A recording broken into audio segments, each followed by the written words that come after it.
Welcome to the Dragon Coastal Races Route Brief. My name is Ben Morris. I'm one of the race directors. So just some general considerations before we start.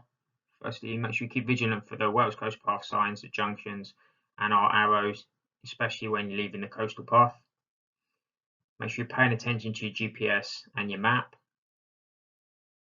Make sure you have enough battery to run your GPS device, because if you need your phone, you must have additional battery pack in case you need to use your phone in an emergency. If you are lost or have any doubts, please call us to confirm. So as a coastal race, we need to be aware of tidal considerations. The tide times for this year you can see in that red box to the left. And these tide times are also printed on the map. So at the start of Oscilla at 2 o'clock, the tide will start to be coming in, and the first place you're going to encounter the tide or tidal considerations is at Port Eynon, which is the first checkpoint at around 7 miles. So as you come off the cliff tops there, come down past the monument, you go through the campsite, you come out on the beach by the youth hostel. At this point, you just need to make sure you're staying on the sand dunes and pushing on the higher path rather than dropping down onto the beach.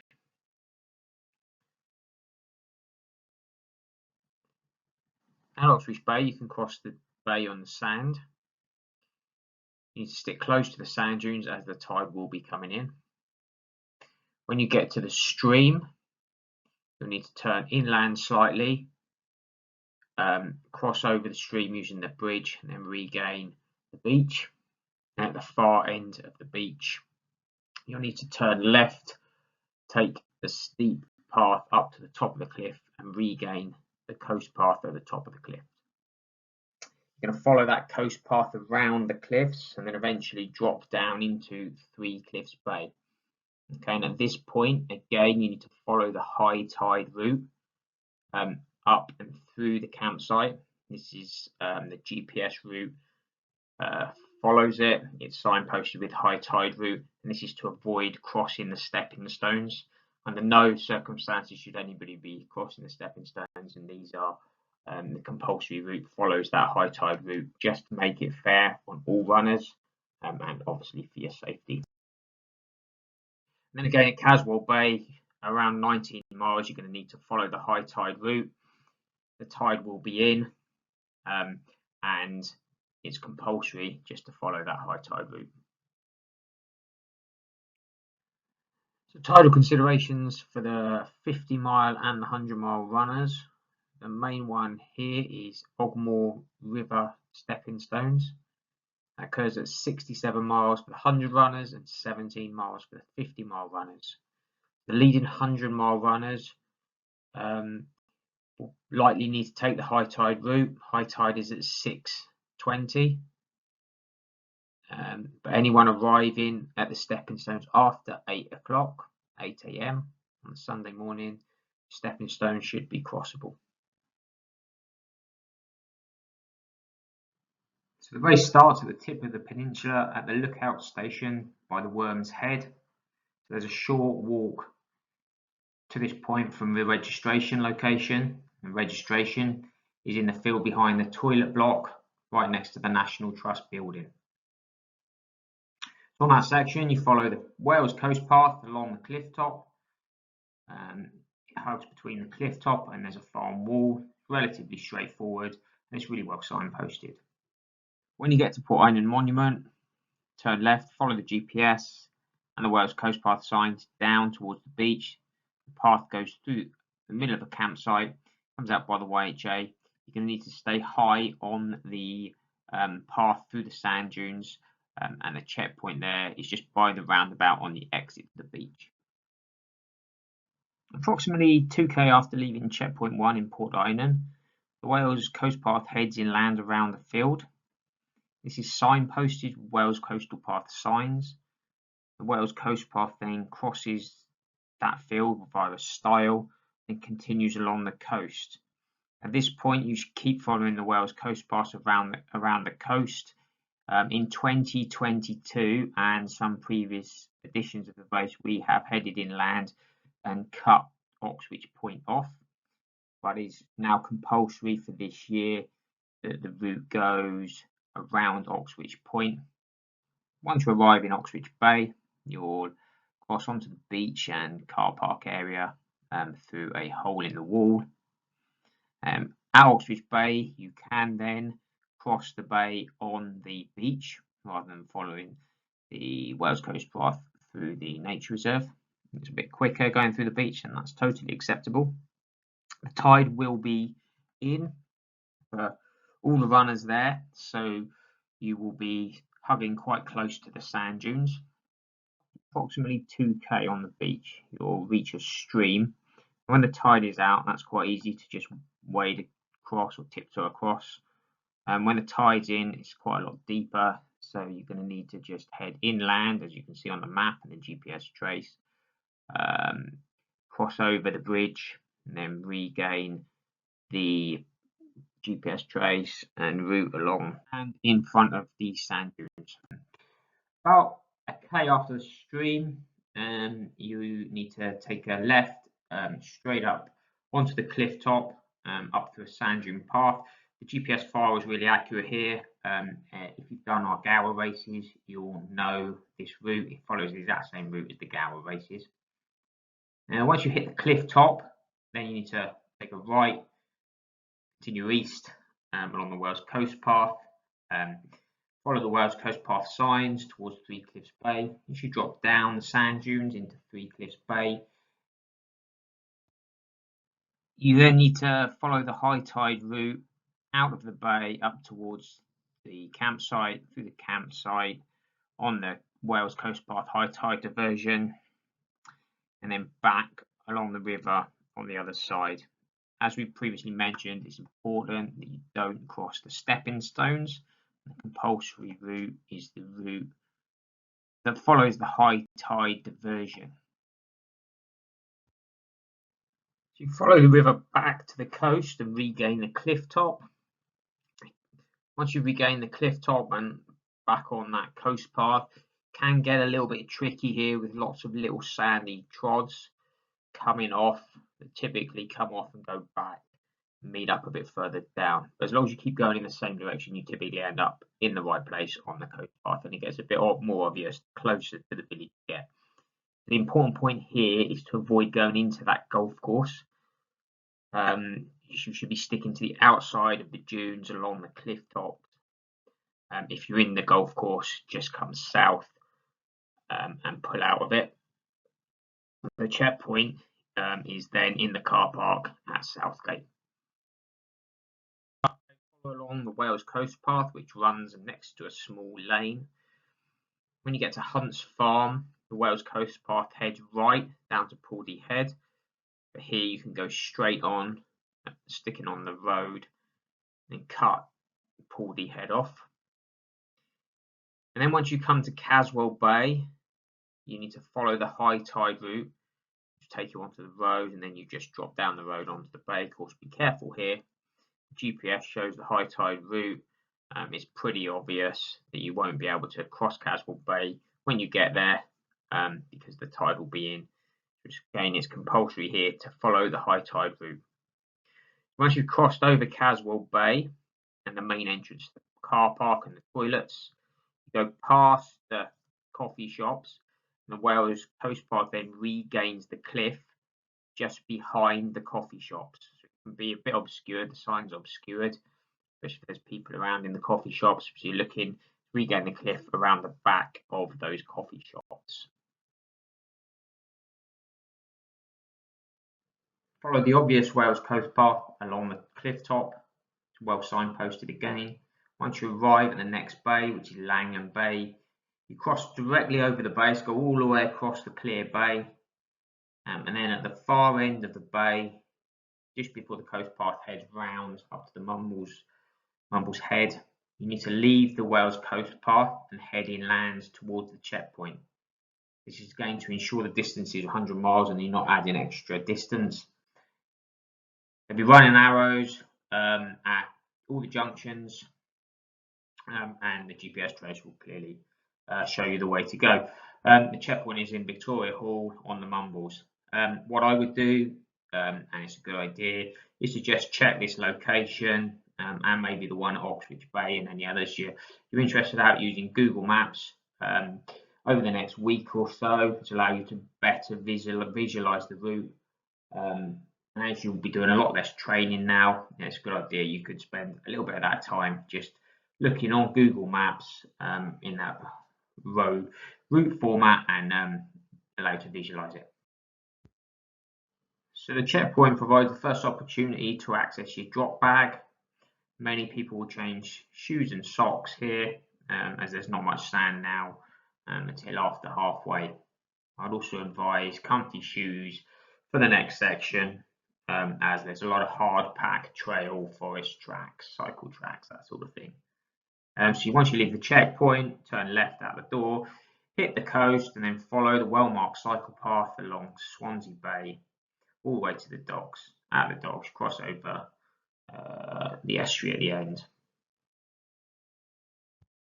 So once you cross over the docks, again follow Wales Coast Path signs, brings you out on the Tennant Canal footpath, which you'll follow along the canal footpath for 2 miles. The footpath comes to a natural end on the road, so you take a right turn when you hit the road. Just follow down to the main roundabout, take a left, and after about a mile on the cycle path, you turn a right and take a turn over the A48 bridge. Over the bridge, you'll come out of the roundabout. You're going to go straight over the roundabout to the left of McDonald's. So McDonald's is there, and in previous years, often participants have gone into McDonald's.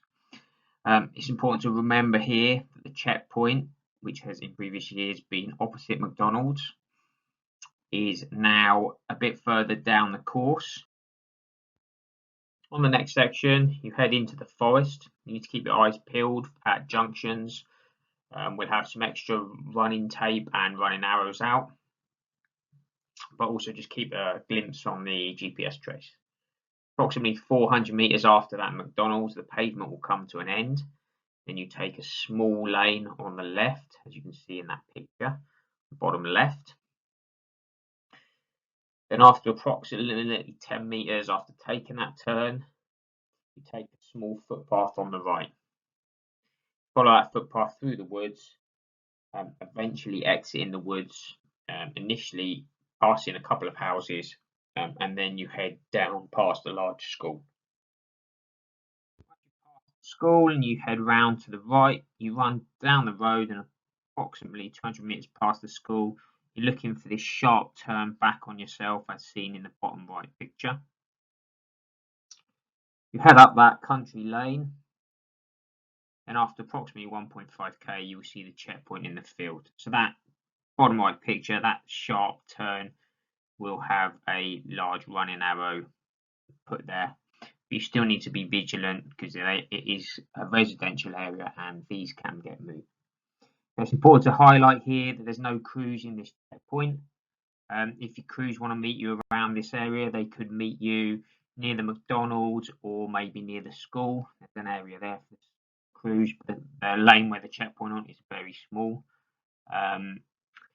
Alternatively, the crews could meet you in the village a couple of miles further down the route. So leave the checkpoint, continue heading up the lane. At the top of the lane, take the track into the forest as seen in the picture here. There'll be a running arrow onto that track. You follow the track down to the valley floor, past the houses, then at the main road at the bottom, turn left and follow the road alongside the river. So just be careful here. It will be late at night, but you do get some fast cars on that road, so just keep your wits about you. After about 80 meters along that road, there's some houses on your right, as you can see in the picture. On the bottom right, there you turn right just before those houses. Again, I'll put some tape out on that turn-in, but it's a subtle turn-in, takes you down to a footbridge that crosses over the river. After crossing the river, you go initially straight uphill, which brings you out on a cycle path, and you'll turn left and head into the village. And there'll be some tape out along that part of the route. As you head through the village, you're going to head straight through the village, but just after the school, you're going to look for this turning on the top right, which will take you over the viaduct. Again, there'll be running arrows on there, but keep an eye on the GPS trace as you're going through the village, and it will take you over a big bridge over the river. At the end of the bridge, you turn right, and you're going to head down into the forestry car park. So when you arrive in the forest car park of Rhys-Island, take the forest track in the right corner of the car park, as seen in the picture on the bottom left. This will then take you to cross over the bridge over the river. Okay, if you've recce'd the route, this is likely different to where you've recce'd it, because there's forestry works on the track which runs to the left of the river, to the north of the river. As a result, the forestry have asked us to follow the bike path along to the south of the river. It's very simple to follow. Once you're on that track, it's easy to follow. There'll also be signs on that junction. Keep following the signs and tape up through the forest.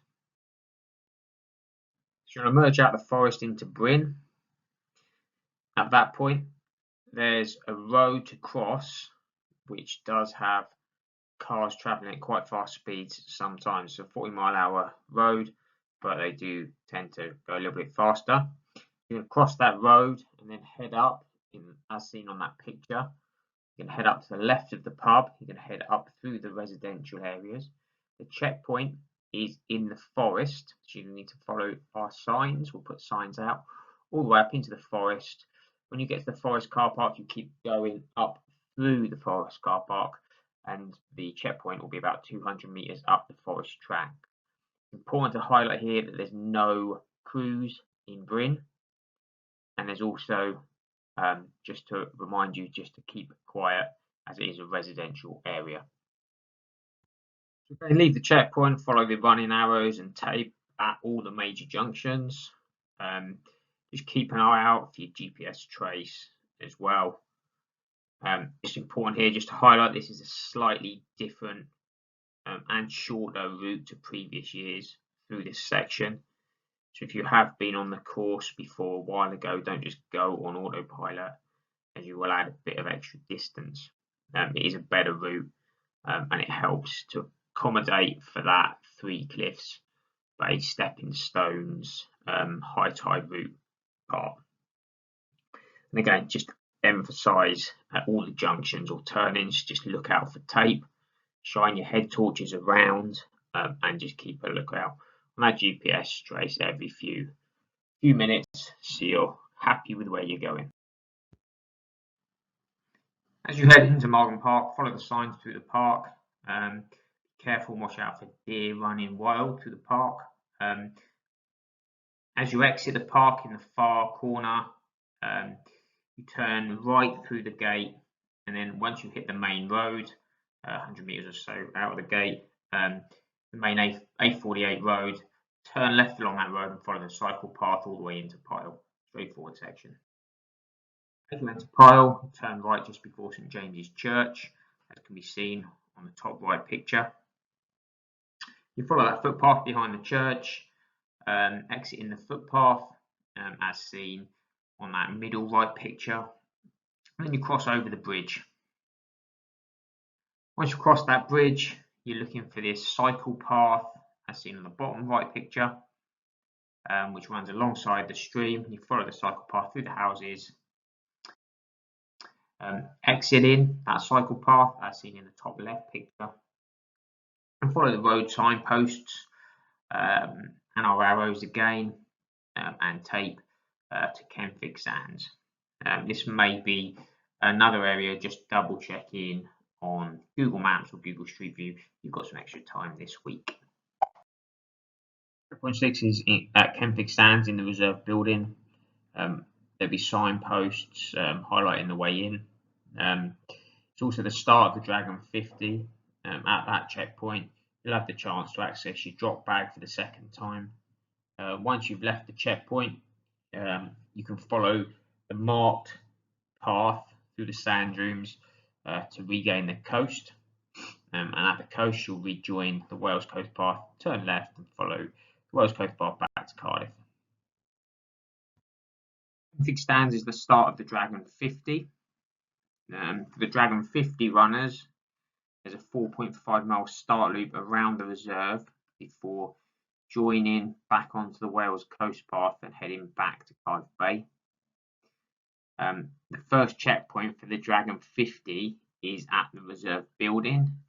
It'll be outside, so you can make a quick get in and get out. And it's once you've completed that loop. The loop's well signposted, it's fully signposted and marked. It's on the GPS trace as well. It's important here that if you're on the Dragon 100, you don't do that extra start loop. So once you hit the coast, you take a left. And for those Dragon 50 runners, the first time you hit the coast, you'll go round to the right. And the second time, then you want to follow the route back to Cardiff. You follow the coast path along West Bay. There's clear and obvious signs. You follow it into Porthcawl. Once you get to Porthcawl Harbour, you'll reach Coney Bay Fairground. You can head straight across the fairground, hugging the top wall by the beach, to the far end of that fairground, past the car park. Then literally follow the sand and coast. Along the coast takes you into checkpoint 7 and checkpoint 2, which is in Newton Village in the car park right on the front. You'll literally run straight into the checkpoint. So once you've left the checkpoint, you head straight across the long beach. You head all the way to the estuary at the far end. Not far from the estuary, you'll see a Wales Coast Path sign which takes you into the Merthyr Mawr Sand Dune Complex. Just keep an eye on your GPS trace here and look out for signs. There are, as all sand dune areas, lots of little offshoots and paths. The main path is relatively straightforward to follow. Once you reach the main car park at Merthyr Mawr, you'll head out onto the road and in towards the village. As you go through the village, you're looking for the Wales Coast Path signs on your right, which will take you down a right turn and over a small bridge to cross over the river. As already mentioned, it's high tide here at 6:19, so any super fast 100-mile runners will need to follow the high tide route diversion. You see that's marked on the map, but as you can see on the map, it does not add much distance. From approximately 8 AM and for all the 50-mile runners, you'll be able to cross the stepping stones with ease. But if you'd rather still take the high tide diversion and cross the river over the bridge, that's fine and you won't be penalised. Okay. Once on the other side, you just follow the river back towards the sea to the Old Moor by Sea Rivermouth car park. So that's the finish for our popular Vale coastal races. And in previous years, the checkpoint has been in that car park. This year, you'll need to continue on the coast path a bit further along to Southerndown, also called Dunraven Bay car park. And we've got an indoor facility which is inside the Heritage Centre. Once you come in Southerndown into the beach car park, you're going to take a left turn. Checkpoint is in the Heritage Centre, as can be seen in the top right and bottom right pictures. So from Southerndown to Llantwit, the route is super simple. The coast path hugs the top of the cliffs. As long as you keep the sea on your right and the land on the left, you keep going along. There's lots of Wales Coast Path signs. When you get to Llantwit checkpoint, there's drop bags available for both race distances. It's a good opportunity here to change your shoes and socks, especially if you've got sand in them. Grab an extra warm layer for the evening section, again depending on the conditions, and then grab some resupply food. The picture on the right is a picture of a kiosk that's at Nash Point, so that's by the lighthouse.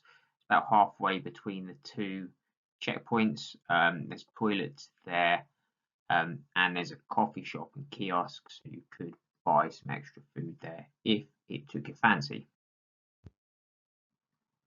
So the next section again is super simple, just follows along the cliff top.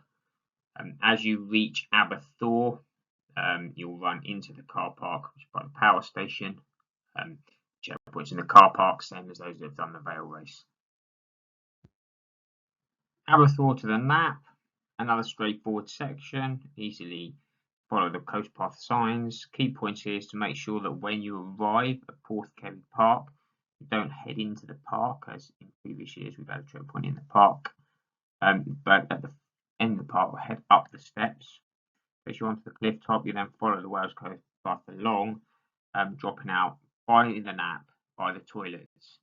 Another important point to highlight is that the checkpoint is not by the toilets, it's a little bit further on by the end of the lake. And this slide shows the checkpoint. So you'll come down the steps, the left picture on the left, that yellow arrow where the toilets are. Follow around the coast path, and then as you come to the end of the lake, you're going to take a left, drop down the steps to the checkpoint in that small enclosure at the end of the lake. I need to highlight here that there's no car parking space by the checkpoint for crews. It's all double yellow lines, and there's lots of traffic wardens will patrol that area. So crews should park by the toilets just on that Knap. Car park can meet you there or walk down to the checkpoint. They're welcome in the checkpoint, but there's no car parking for crews in that checkpoint. As you come to Barry Island, this is an important area to pay attention to. You'll cross over onto the island on Harbour Road. Halfway along Harbour Road, there's a turn in, as you can see in that picture on the top left, which takes you off the road. It's a bike path and takes you down towards the car park. This will be signed on the race, but just keep your eyes peeled. It's also important here to highlight that you're not going around the island like you do on the Vale races. You're going to cut from this path straight across to Asda and follow around the docks.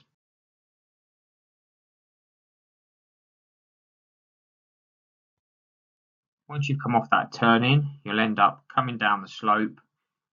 As you can see in that bottom right picture there, you'll end up in a car park.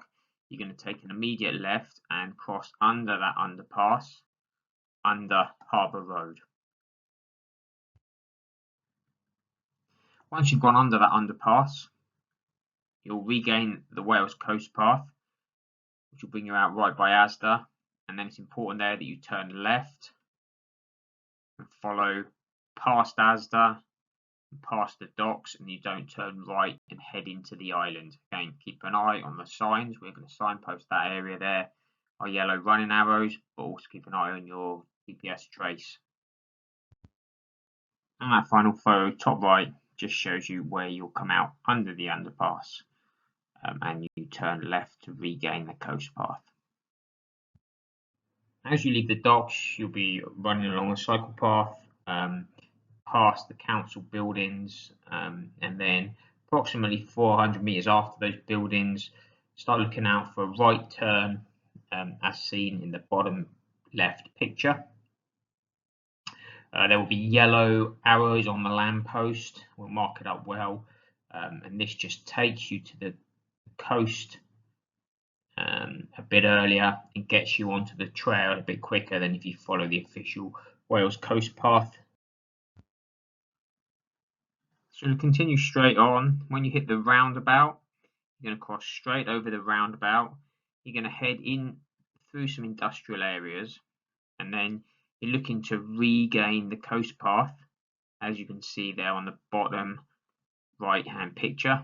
Again, we'll put running arrows out to mark this section to help guide you onto that coast path, and then you'll follow the coast path left along into the checkpoint. Now, the checkpoint in Sully is in the park. It's not in the holiday park, it's in the actual park. And it's not in the pub car park as it has been in previous years. When you leave the checkpoint, you turn right down Beach Road.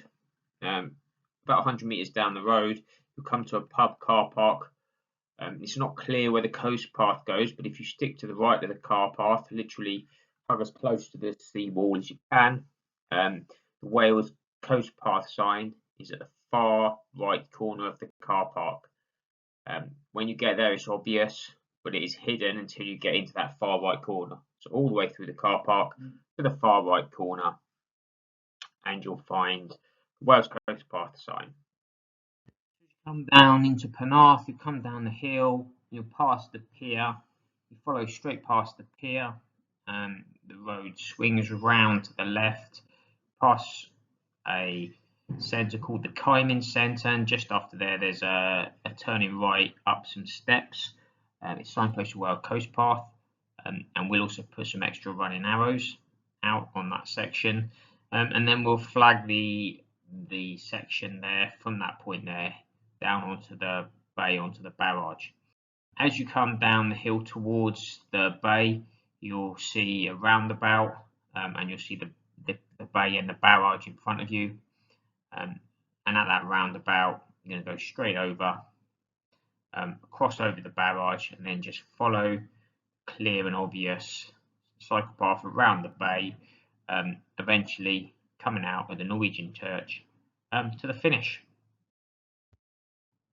So the finish is at the Norwegian church by the Scott Memorial in Cardiff Bay. It's a great location, views across the bay, great facilities inside.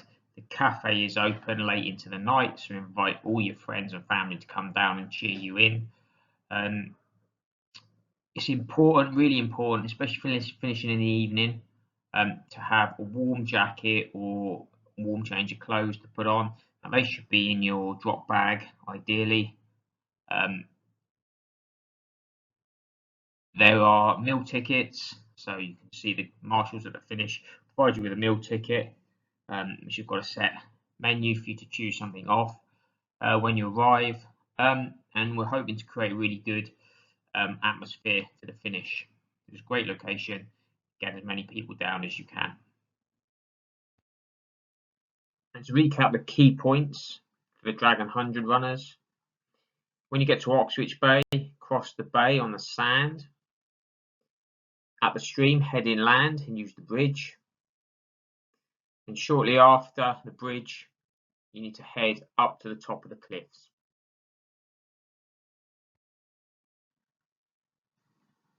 Follow the marked Wales Coast Path high tide routes at Three Cliffs Bay and at Caswell Bay.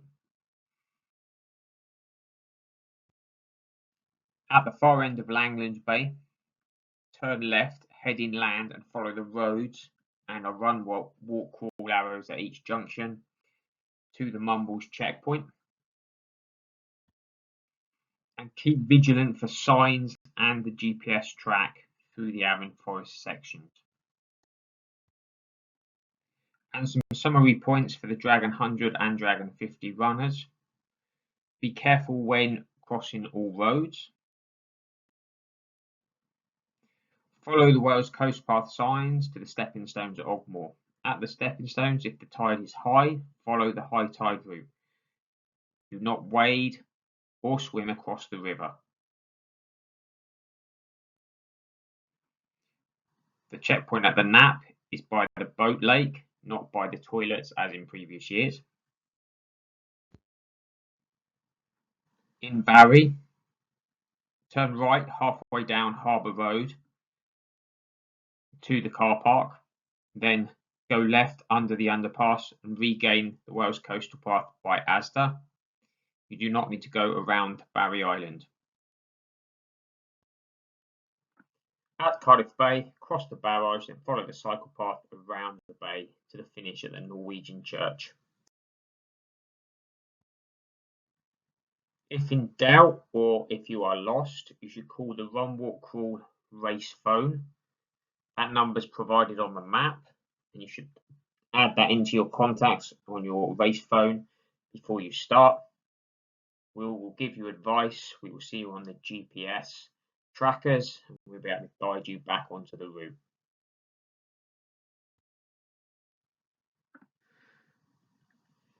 Good luck, stay safe, look after each other, enjoy yourselves, and always say thank you to the volunteers.